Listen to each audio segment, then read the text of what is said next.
প্রেমের বয়স 9 মাস। প্রেমের বয়স 6 মাস। 9 মাস, ফেব্রুয়ারি থেকে নভেম্বর। আচ্ছা এটা একটু ক্লিয়ার করি এটা মানে কনফিউশন আচ্ছা 6 কে উল্টালে 9 হয়, সমস্যা নেই, সো একই। অ্যানিভার্সারি কবে? অ্যানিভার্সারি 9/11 ভুলে যায়, নভেম্বরের সবসময় 11। ভুলে যায়। নভেম্বরের 11।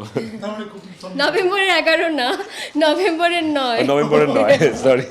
আমি আসলে ওর মানে লুকের প্রেমে পড়ি নাই, থাকে না লাভ এট ফার্স্ট সাইট, সেটা ছিল হচ্ছে ও অনেক সুন্দর গান গাইতো, সো ওর গানের প্রেমে পড়েছিলাম। আমি তো জাহির আলভির 0 day 1 থেকে ছিলাম, সো আমি তো ওকে স্টার হিসেবে দেখিনি। মানে যদি হতো যে আমি একটা নায়ক আলভিকে বিয়ে করেছি তখন হয়তো এই জিনিসটা, কিন্তু ওর এই অ্যাচিভমেন্টসটা আমাকে খুব মানে হ্যাপি করে। আপনি তো হচ্ছে নিয়মিত কাজ করছেন, নাটকে কাজ করছেন, সেই পাশাপাশি হচ্ছে সংসারও করছেন, তো দুইটা একসাথে কিভাবে ব্যালেন্স করছেন?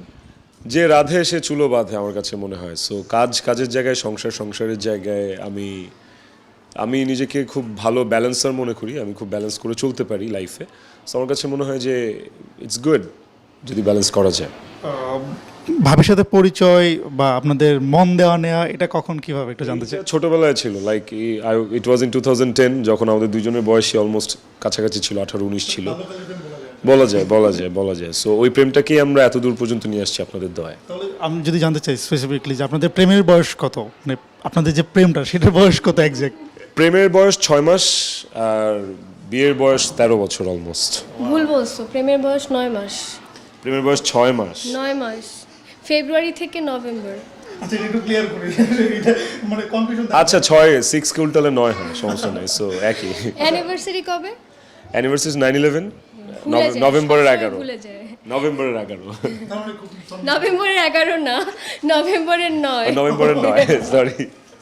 ওই একই 9/11। আপনার কাছে জানতে চাই আসলে প্রথম মানে যখন ভাইকে দেখলেন সে তো নিশ্চয়ই আপনাকে প্রথম প্রপোজ করেছিল নাকি আপনি করেছিলেন, কোন ব্যাপারটা কি ছিল আসলে?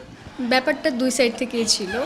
আর প্রথমে বলতে হচ্ছে যখন আমি ওকে দেখি, যখন ওর সাথে আমার পরিচয় হয়, তখন আমি আসলে ওর মানে লুকের প্রেমে পড়ি নাই, থাকে না লাভ এট ফার্স্ট সাইট, সেটা ছিল হচ্ছে ও অনেক সুন্দর গান গাইতো, সো ওর গানের প্রেমে পড়েছিলাম। তো গান গাচ্ছে একটা ছেলে, আমি দৌড়ে দৌড়ে খুঁজতেছি যে কে গাচ্ছে, যে দেখি যে আচ্ছা ঠিক আছে এই ছেলেটা। এখন ওই ছেলেটা যদি মানে দেখতে অসুন্দরও হতো, আমি ওই গানের জন্যই মনে হয় আমি ওই ছেলেটার সাথে সংসার করতাম, এরকম। তো আমি হচ্ছে ফার্স্টে ওর গানের প্রেমে পড়েছি, ওর কণ্ঠের প্রেমী, তারপর হচ্ছে ওর প্রেমী।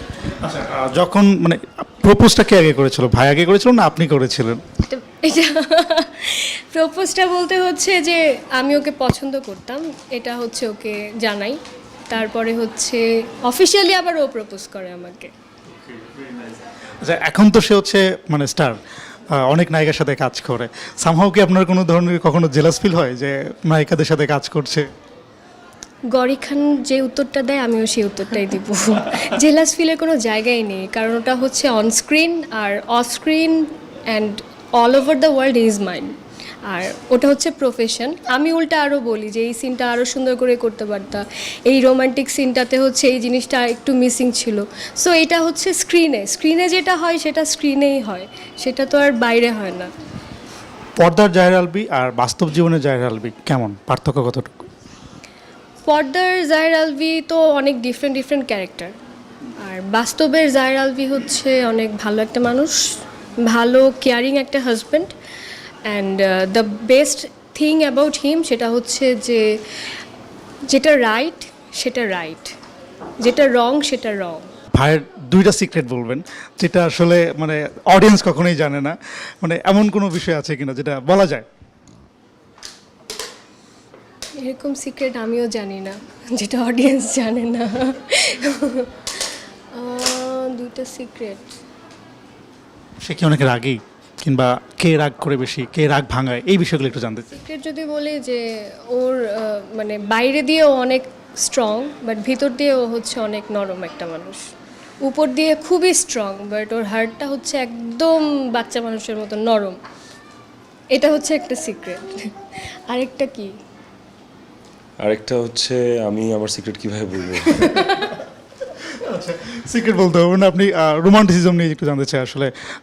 মানে নিশ্চয়ই এখনও বিয়ের পরেও প্রেম করা হয়, মাঝে মধ্যে ঘুরতে যাওয়া হয়, তো সেটা হয় কিনা বা সেই বিষয়টা কীভাবে ব্যালেন্স করেন, মেনটেন করেন? প্রেম তো আসলে জীবন জুড়েই প্রেম, তো প্রেম আমৃত্যুই থাকবে।